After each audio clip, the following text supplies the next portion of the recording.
India TV YouTube channel को subscribe करें और बेल आइकन दबाएं।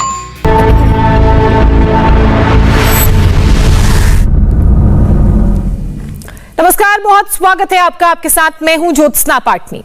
कोरोना वायरस अब बच्चों के लिए भी बहुत बड़ा खतरा बनने जा रहा है। डर इतना फैल गया है कि घर में कोई कोविड पॉजिटिव हो जाता है तो लोग बच्चों को भी कोरोना की दवा खिला रहे हैं। अपने बच्चों को कोरोना से कैसे बचाएं? बच्चों में ऐसे कौन कौन से लक्षण दिखें तो अलर्ट हो जाएं? बच्चों की वैक्सीन कब तक आ सकती है? ये बहुत सारे ऐसे सवाल हैं जिसका हर कोई हिंदुस्तानी माता पिता जवाब जानना चाहता है, और इन सवालों का जवाब देंगे हमारे साथ मौजूद देश के मशहूर child specialist Padma Shri doctor Sanjeev Bagai, doctor Neelam Mohan और डॉक्टर राजीव सेठ। सबसे पहले मैं डॉक्टर संजीव बगई आपसे जानना चाहूंगी, जिस तरीके से कोरोना का खतरा बढ़ता जा रहा है, बच्चों में भी डर सताने लगा है, तो ऐसे में घर में अगर कोई व्यक्ति पॉजिटिव हो जाता है तो क्या बच्चों को भी दवा दें? Good afternoon. वर्ल्ड वाइड जो आज डेटा निकला है, इनफैक्ट कल रात को डेटा निकला है nature.com में, जिसमें उन्होंने 12,350 बच्चों का डेटा एनालिसिस किया है यूएस में। उसमें पाया गया है कि बच्चों का जो प्रेजेंटेशन है, ये सबसे बड़ी स्टडी है बच्चों में, जिसमें पाया गया है कि जो लास्ट ईयर का, जो पिछले साल का जो प्रेजेंटेशन है और इस साल का प्रेजेंटेशन है, बिल्कुल अलग है। जिसमें पेट की तकलीफ, स्किन में रैशेस, न्यूरोलॉजिकल ब्रेन की जो प्रेजेंटेशन है काफी ज्यादा मात्रा में है।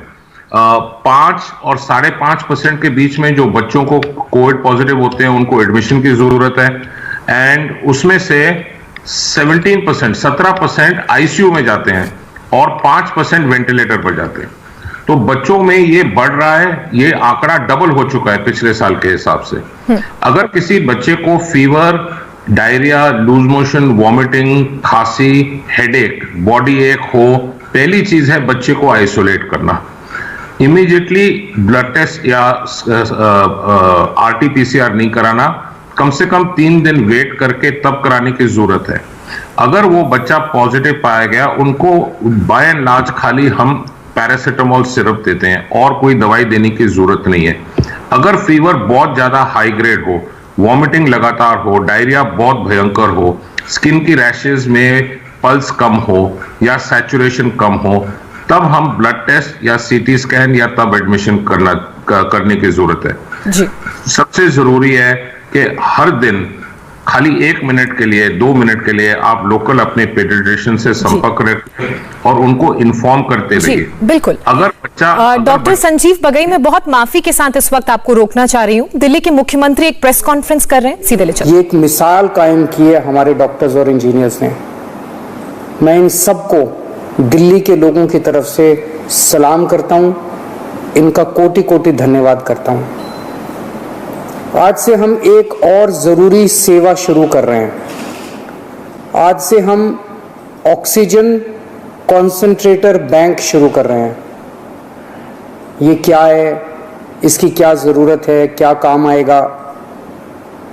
अक्सर देखा जा रहा है कि किसी को कोरोना हुआ, उनकी ऑक्सीजन कम होने लगी।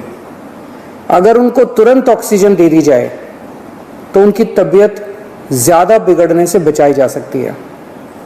अगर उन्हें समय पे ऑक्सीजन नहीं मिलती तो उनकी तबीयत बिगड़ते बिगड़ते इतनी बिगड़ जाती है कि कई बार उनको फिर आईसीयू ले जाना पड़ता है और कभी कभी तो उनकी मौत हो जाती है। इसलिए कोरोना के मरीज को समय पे ऑक्सीजन मिलना बहुत जरूरी है। ऐसे मरीजों के लिए हमने ये ऑक्सीजन कॉन्सेंट्रेटर बैंक बनाया है, ओसीबी बनाया। हमने दिल्ली के हर जिले में 200 ऑक्सीजन कॉन्सेंट्रेटर का बैंक बनाया है।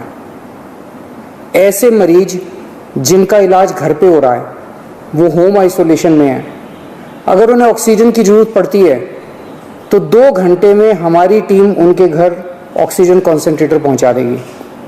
कोई टेक्निकल आदमी भी साथ जाएगा जो उस घर के लोगों को समझा के आएगा कि ऑक्सीजन कॉन्सेंट्रेटर को कैसे इस्तेमाल करना है। इसके अलावा ऐसे कई लोग होते हैं जो अस्पताल से ठीक होके जब घर जाते हैं तो डॉक्टर कहते हैं कि कुछ दिन घर पे आपको ऑक्सीजन लेनी पड़ेगी। ऐसे लोगों को भी ऑक्सीजन कॉन्सेंट्रेटर बैंक से ऑक्सीजन कॉन्सेंट्रेटर दिलवाया जाएगा। उनके घर भी हमारी टीम जाके ऑक्सीजन कॉन्सेंट्रेटर देके आएगी। हमारे डॉक्टर्स ऐसे सभी लोगों के लगातार संपर्क में रहेंगे जिन्हें ऑक्सीजन कॉन्सेंट्रेटर दिया गया। अगर उन्हें अस्पताल भेजने की बीच में जरूरत पड़ी तो उन्हें अस्पताल भी भेजा जाएगा, और जब वो ठीक हो जाएंगे तो उनसे ऑक्सीजन कॉन्सेंट्रेटर वापस लेके सैनिटाइज किया जाएगा और फिर किसी दूसरे मरीज के लिए इस्तेमाल किया जाएगा।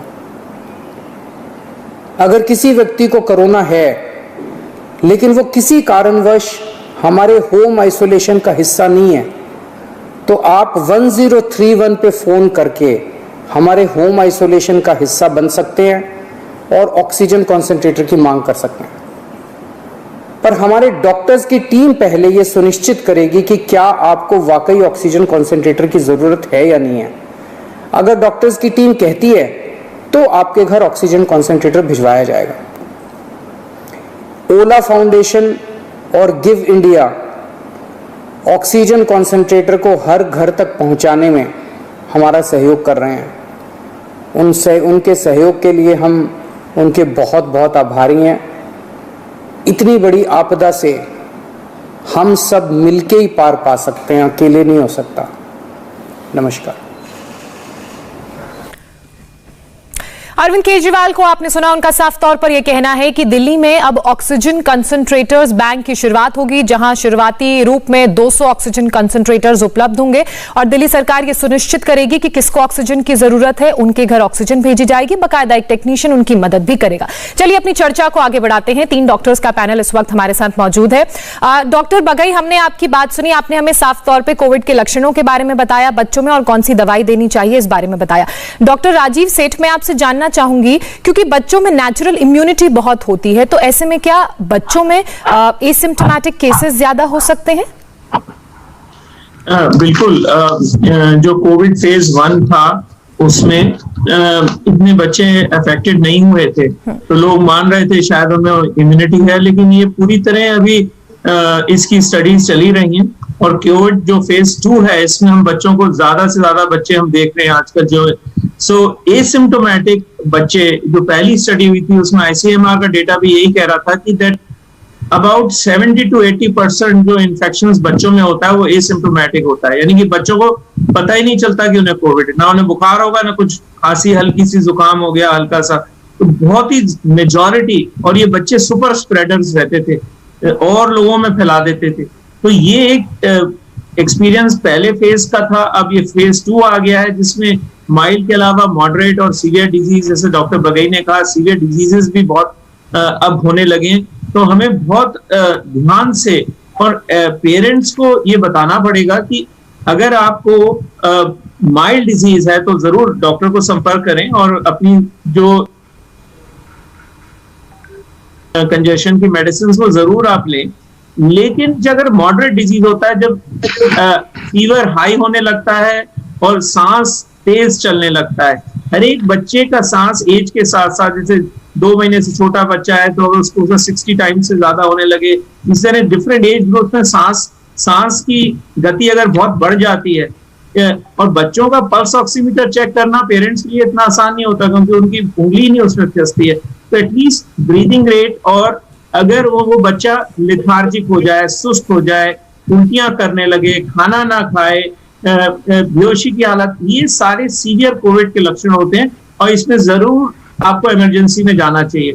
दूसरा, कई बच्चे होते हैं जिनके पास कोमॉर्बिडिटीज होती हैं, यानी कि वो एक आईसीयू से लो बर्थ वेट रहे, प्रीमेच्योर रहे, या उनको कोई शुरू से कंजेनिटल हार्ट डिजीज है, कंजेनिटल इन्फेक्शंस है। और अभी ब्रिटिश मेडिकल जर्नल में जो स्टडी आई है कि जो चिल्ड्रन डिसेबल्ड हैं, जिन्हें डाउन सिंड्रोम, सेरेब्रल पाल्सी और ऐसी बीमारियां हैं, ये भी बड़े हाई रिस्क होते हैं। तो अगर हाई रिस्क आपके पास बच्चा है जिसको कोई भी कोमॉर्बिडिटीज है, तो इनका जल्दी से जल्दी आपको डॉक्टर पीडियाट्रिशियन जो आपका है उससे संपर्क करना चाहिए। या अगर उनको कोई मॉडरेट से सीवियर सिम्टम्स, अब सीवियर सिम्टम्स क्या है? मल्टी सिस्टमिक इन्फ्लेमेटरी डिजीज, एक तरह से कावासाकी डिजीज होता था, एक इन्फेक्शन जिसमें वेस्कुलाइटिस हो जाती है, ब्लड वेसल्स में इन्फेक्शन पहुंच जाता है और बच्चा शॉक में चला जाता है, उसको आईसीयू में एडमिट करना पड़ता है, ये बहुत सीवियर है। और इस तरह के बच्चे भी जो अब धीरे धीरे हम देखने में ज्यादा आ रहे हैं, तो हमें ज्यादा से ज्यादा आईसीयू तैयार करने पड़ेंगे बच्चों को हैंडल करने के लिए, तो एक बहुत बड़ी समस्या पैदा हो सकती है। तो इस समय हमें पेरेंट्स को माइल्ड, मॉडरेट और सीवियर सिम्टम्स के बारे में थोड़ी जानकारी देनी चाहिए और उन्हें जल्दी से जल्दी अपने डॉक्टर्स, या अगर वो बच्चे ज्यादा सिक हो, मॉडरेट सिम्टम्स हो, मॉडरेट सिम्टम्स जब होते हैं जब ब्रीदिंग प्रॉब्लम हो जाती है जैसे मैंने कहा, और उनकी ऑक्सीजन सैचुरेशन 94 से कम हो जाती है, इस हालत में उन्हें अपने डॉक्टर या इमरजेंसी में जरूर से जरूर संपर्क करना चाहिए। जी डॉक्टर नीलम, मैं आपसे जानना चाहूंगी, अगर नवजात बच्चे को कोरोना हो जाए तो उसका इलाज कैसे करें? दवा तो दे नहीं सकते। पहली चीज मैं आपको 2 सवाल का प्रीवियस स्पीकर पे जवाब देना चाहूंगी जी। कि नंबर 1, क्या फेज 2 में मोर बच्चे हुए? उसका आंसर है यस, बिकॉज फेज 1 की स्टडी ने 2.2% डेटा दिया था और फेज 2 में 11%, so that means answer is more children were involve of the total cases. Number 2, क्या बच्चे सीवियर हुए हैं? आंसर इज यस, बिकॉज ये टाइम जो म्यूटेंट आई थी B1617, जिसे हम डबल म्यूटेंट 0.1, 0.2 और अब ट्रिपल म्यूटेंट 0.3, इसमें ये टोटल मिला के हमारे नियरली 2/3 60% से ज्यादा ये हुए, और ये म्यूटेंट में बच्चे ज्यादा हुए हैं, और ये म्यूटेंट अब यूके फैल चुका है। और आप जानते हैं कि यूके के पीएम ने भी लॉकडाउन खोलने के लिए ये बहुत टेंशन व्यक्तित की है कि इंडिया के केसेस आ रहे हैं, ये म्यूटेंट्स वहां पे भी जा रहे हैं, ये म्यूटेंट्स बच्चों में ज्यादा हुए। तभी ये मुद्दा उठ रहा है कि जो थर्ड वेव होगी, क्योंकि third wave most of the countries में हुई थी, मोस्ट पैंडेमिक्स में होती है, एक्सपर्ट सोच रहे हैं anyway between October to December, depending आपके बिहेवियर पे। वैक्सीन की जो स्ट्रेटेजी कल पता चली है कंट्री में सिर्फ 9 करोड़, नेक्स्ट मंथ 10 करोड़ में आप देख रहे हैं कि vaccine production is still less.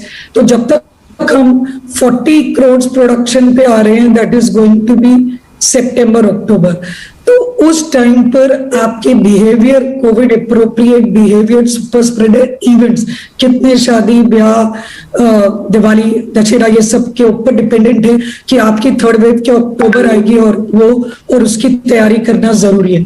जब नवजात को होता है तो उसमें खुशी की बात यह है कि दैट हम 2 कह रहे हैं कि 1 साल से छोटा बच्चा को ज्यादा सीरियस है।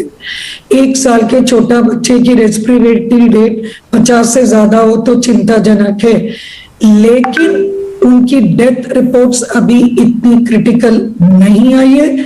हो सकता है कि जब नवजात को मेजॉरिटी ऑफ द टाइम उनकी माँ को होता है और इस तरीके से डॉक्टर को पता चल जाता है कि माँ को है और बच्चे को है, तो बच्चे का ख्याल अच्छा रखा जा रहा है। मैंने खुद 10 बच्चे अभी पिछले 4 से 5 हफ्ते में जो 8 महीने से छोटे थे ट्रीट करे। एक बच्चे को मुझे स्टीरॉइड्स और रेमडेसिविर भी देना पड़ा क्योंकि वो ऑपरेशन के बाद सीरियस हो चुका था। बाकी सब बच्चे मैं घर पे ट्रीट कर चुकी। तो जो डेटा है 0.05% आपको एडमिशन की जरूरत पड़ेगी, रेस्ट विजिलेंट केयर से आप कर पाएंगे। मतलब इस डेटा के अनुसार थोड़ी सी राहत है परिवार को, माता पिताओं को, बच्चों के। डॉक्टर संजीव तो आपको मैसेज देना चाहूंगी कि ये सब सुपरवाइज्ड केयर में थे। अगर आप सुपरवाइज्ड केयर नहीं रखेंगे तो आपकी मॉर्बिडिटी, मोर्टेलिटी बढ़ जाए। बिल्कुल। मुद्दा ये है कि आपको तुरंत आपको कनेक्ट करना चाहिए और दवाई हम यूजुअली बहुत हेवी दवाइयां नहीं, मतलब बच्चों के साथ ज्यादा सावधान रहने की जरूरत है। डॉक्टर संजीव बघेल, मेरा एक सवाल आपसे, हमारे दर्शक ने, इंडिया टीवी के दर्शक ने वाराणसी से ये सवाल आपके लिए भेजा है। वो जानना चाह रहे हैं, उनका नाम आर के चौहान है, कि 15 दिन के बाद 3 टेस्ट वो करवा चुके हैं, लेकिन हर बार रिपोर्ट पॉजिटिव आ रही है और हल्की खांसी भी है और बहुत ज्यादा परेशानी भी उन्हें हो रही है। ये काफी कॉमन चीज देखी गई है। जो इंटरनेशनल गाइडलाइंस हैं, आपके 8 और 12 दिन के बीच में आप नॉन इन्फेक्टिव बन जाते हैं। ये बहुत रेयर है। अप टू 32 डेज अगर आप वायरल शेड कर सकते हैं अगर आप इम्यूनो कॉम्प्रोमाइज हैं। अदरवाइज 10 और 12 दिन के बीच में आप नॉन इन्फेक्टिव हो जाते हैं, यानी from a lab point of view you are negative.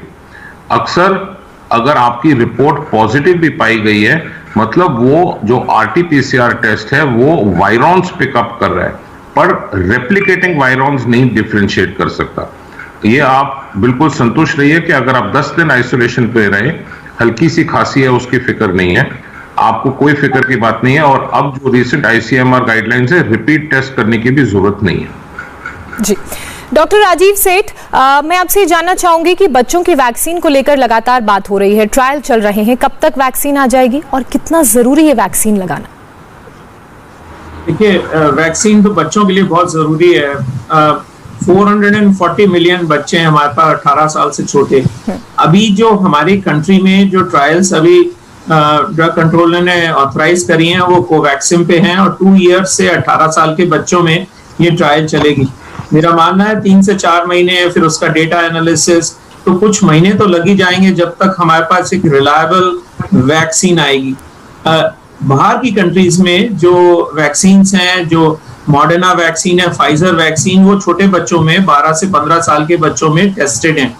अगर क्या पॉसिबिलिटी है, गवर्नमेंट ने तो अब अपने को ओपन कर दिया है कि बाहर की वैक्सीन भी हमारे कंट्री में बस एक थोड़े दिनों की सेफ्टी ट्रायल करके लॉन्च हो सकती हैं। पॉसिबिलिटी वो भी हो सकती है, लेकिन ये देखना होगा कि कितनी जल्दी हमारी ये ट्रायल खत्म हो और क्या इसके नतीजे आए, उसके बेसिस पे बच्चों को टीके मिलेंगे।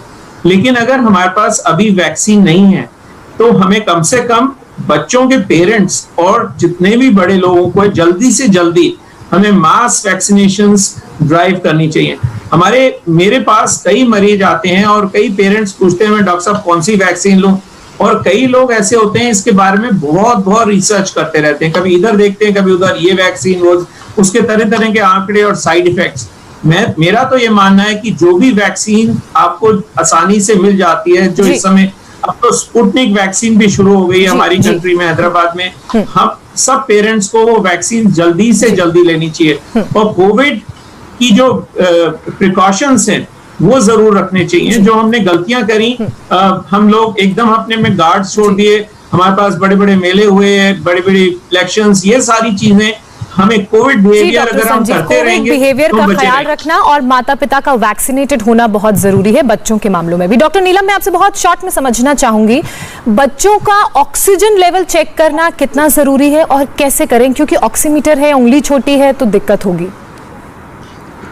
देखिए, इसीलिए हम लोगों ने 3 गाइडलाइंस में सिंपल चीज बना दी है। 1 साल से छोटे बच्चे में 50 रेस्पिरेटरी,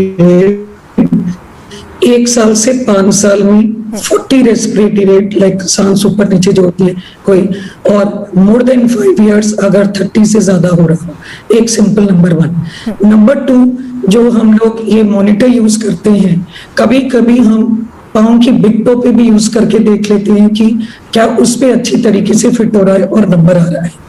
क्योंकि जो छोटे बच्चे होते हैं 1 साल के छोटे, उनका जो प्रोब होता है वो यूजुअली हॉस्पिटल सेटिंग्स में मिलता है और इजी नहीं। लेकिन ये मुद्दा मैंने पिछली बार उठाया था कि जो इंजीनियर्स है अगर वो इस पर काम करें, जैसे अभी चीफ मिनिस्टर जी ने बताया अच्छा oxygen bank, I am sure ये भी काम छोटी उंगली का अभी हमारे पास मशीन्स आती हैं वो देखा जाए। That is number 1। जी जी। नंबर 2, आपको बताना चाह रही थी कि जो वैक्सीन है, ऑलरेडी फाइजर की वैक्सीन 12 इयर्स के ऊपर उपलब्ध है, और जो फेज 2 ट्रायल है 700 प्लस बच्चों पे, तो उसकी ये मेरे हिसाब से नेक्स्ट 4-5 मंथ्स में आएगा। लेकिन आपको 3 चीज का ध्यान रखना है। अगर पेरेंट्स वैक्सीनेट हो जाएं जल्दी, क्योंकि यंग पेरेंट्स ही घर पे इन्फेक्शन लाएंगे, तो अगर वो प्रोटेक्टेड है तो आप अपने बच्चे को प्रोटेक्ट करेंगे, क्योंकि स्कूल अभी नहीं खुलेंगे। नंबर 2, बच्चे को मास्क पहनाना सिखाएं, this is very important. And number 3, scientist को म्यूटेंट्स तुरंत ही पता करना है, क्योंकि अगर नेक्स्ट म्यूटेंट आया, जो हम सोच रहे हैं कि फेज में अगर म्यूटेंट आया तो बच्चे को अटैक करेगा। मतलब हर किसी पर जिम्मेदारी है, बच्चे के माँ बाप, थोड़ी जिम्मेदारी बच्चों की भी और वैज्ञानिक। तैयारी शुरू हो गई है इंडियन IAP की तरफ से और नेशनल गवर्नमेंट ऑफ इंडिया पूरा स्पेशल पीडियाट्रिक केयर के लिए टास्क फोर्स बनाया जाए। जी डॉक्टर नीलम, आपको यहीं रोकना चाह रही हूँ, वक्त हमारे पास इतना ही है। हमारे पैनल का बहुत शुक्रिया, आपने ये तमाम जानकारी बच्चों से जुड़ी हुई, इस बीमारी से जुड़ी हुई उनके माता पिता तक पहुंचाई, जो उनके लिए बहुत फायदेमंद रही होगी। फिलहाल हम एक छोटे से ब्रेक के लिए रुक रहे हैं। ब्रेक के बाद बता दें आपको कोरोना की दवा से लीवर पर कितना साइड इफेक्ट होगा, और कोरोना कंट्रोल कॉन्फ्रेंस में हम इस पर बात करेंगे।